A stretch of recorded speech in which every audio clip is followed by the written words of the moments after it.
Hello and welcome back for another Torah Tuesday. I'm Dr. Carmen Imes, Associate Professor of Old Testament at Biola University. We are making a slow trek through biblical law in the book of Exodus. We're in the Covenant Scroll in chapter 21, beginning in verse 18 this week.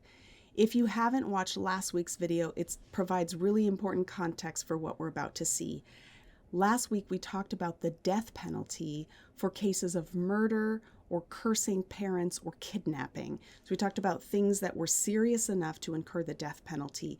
It's super important that we recognize that that's the context for the passage we're reading today, because today's passage answers the next logical question of what if someone strikes their neighbor, but the person doesn't die, they're just injured? What's the penalty for that?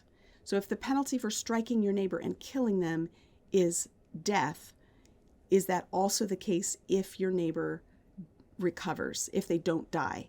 And so that's the important context for what we are talking about today. We're returning to case law. You're going to hear some ifs, which means nothing that's happening in these verses is something God wants to have happening. He is indicating what is the penalty for these unpleasant and less than ideal situations. It's going to follow the key im format, where we have a category or topic introduced with the Hebrew word ki, and then a subtopic or subcategory introduced with the Hebrew word im.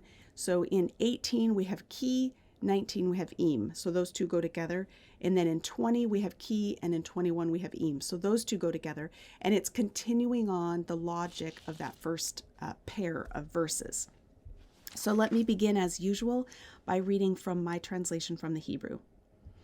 If men are quarreling, and a man strikes his neighbor with a stone or with a fist, but he does not die, but becomes bedridden, if he gets up and walks around in the streets on his staff, then the one who hit him will be free.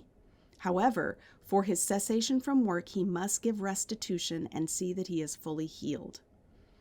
If a man strikes his servant or his maidservant with a rod, and he dies under his hand, it must surely be avenged. However, if in a day or two he stands up, it need not be avenged, because it is his silver. Okay, so important, such an important passage. This passage has been used by many people who are concerned with the Bible's ethic of treatment of others. This passage has been used to say, look, God allows people to beat their slaves, and it calls people property. So we're going to deal with those questions or objections about the biblical text. I think what we have here is quite the opposite. First of all, in verse 18, we have the key clause. If the injury does not result in death, then there will be no death penalty. The one who caused the injury will be free. That is, they're not subject to death. However, they do retain responsibility for paying for the medical costs, for the care and recovery of the person who was injured, as well as the cost of lost wages or lost income from the time when he was unable to work. So they're covering the lost labor and any costs incurred by the healing process. That's a really important background for verses 20 and 21, which deals with the next scenario. What if it's not two social equals who are fighting? What if there's a power imbalance? And what if it's a master hitting or beating his indentured servant? I've explained in other videos why I don't think slave is the best way to render this word eved or amah in Hebrew. And so you can back up to chapter 21, verse 2, the video on 21:2, where I introduce the reasons for that. This is not me lying or trying to sugarcoat the Bible. This is me trying to take all of the data into consideration as we consider how to translate and how to understand what's happening in this passage. There are lots and lots of guardrails that have been set up in place to ensure that a system of enslavement does not rise up in ancient Israel, so that it never becomes like the exploitation that they experienced in Egypt.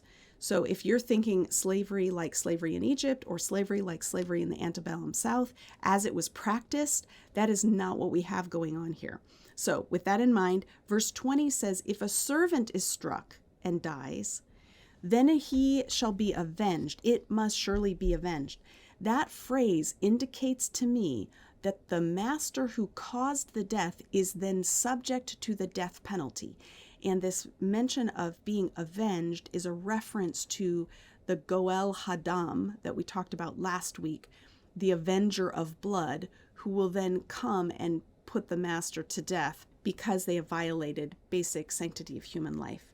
We can read more about this avenger in Genesis 4:23-24, Deuteronomy 23:43, Numbers 31 verses 2 and 3, and Joshua 10:13. So you can look those up if you want more. You can just pause the video and look those up. Now there's a subcategory of this, and it matches the subcategory of the previous pair, and that's what's super important for us to notice. If the servant recovers after a day or two, then the death penalty does not apply in this case. A master is not put to death for the beating of a slave if the beating does not result in death. This is not saying, hey, masters, you should beat your slaves. Beating your slaves is a great idea. Do it all the time. Just make sure they don't die. Like, that is not the spirit of this law. But what it's restraining is the punishment of the master for mistreatment of a servant is being restrained so that the punishment fits the crime. So if he dies, it must be avenged. If in a day or two he stands up, it need not be avenged. That is, this person did not die from injuries given by the master. Now, the last phrase in this verse is the one that is most problematic for people, and it's because our English translations have not done a great job rendering this. You heard me say it earlier. I would render this because it is his silver. That's what it says in Hebrew most plainly. The word it could be translated he. He is his silver. That makes no sense in this context. And English translations will often have he is his property, reading this as a kind of metaphor where silver is standing in for the monetary value of the person. But that's not what we were reading about in verse 19.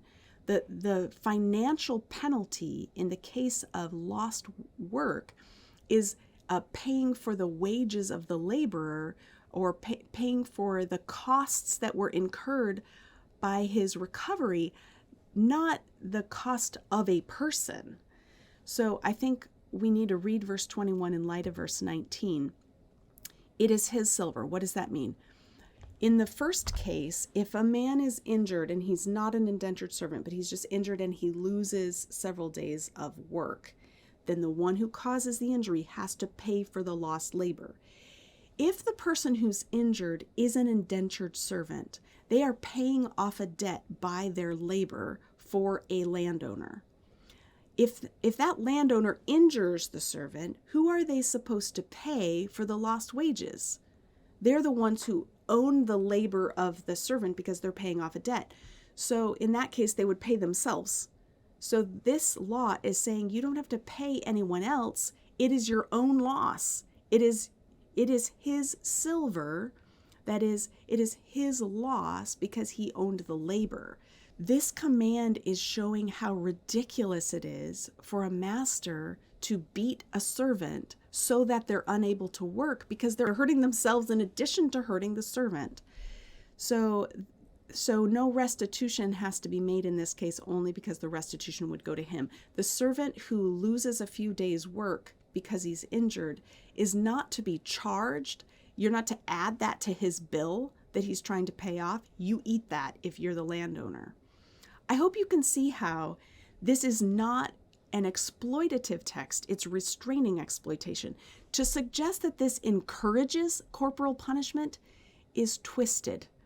It restrains the master by insisting that the value of an indentured servant is equal to the value of a free citizen by implementing the death penalty if that servant's life is taken.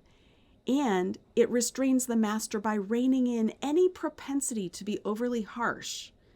In verse 26, we'll see in a coming video, we'll see that servants are allowed to go free if their master injures them to the point where they have a permanent injury, such as the loss of an eye or the loss of a tooth or presumably any other body part.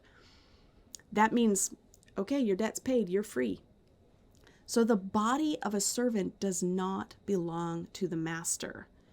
Verse 21 indicates that a harsh master has to eat his own loss of labor if his servant is unable to work.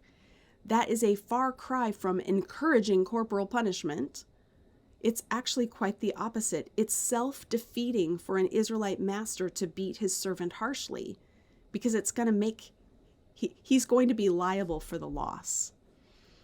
I hope this has been helpful and has helped you resituate or reframe these laws in their context so that we don't misread them.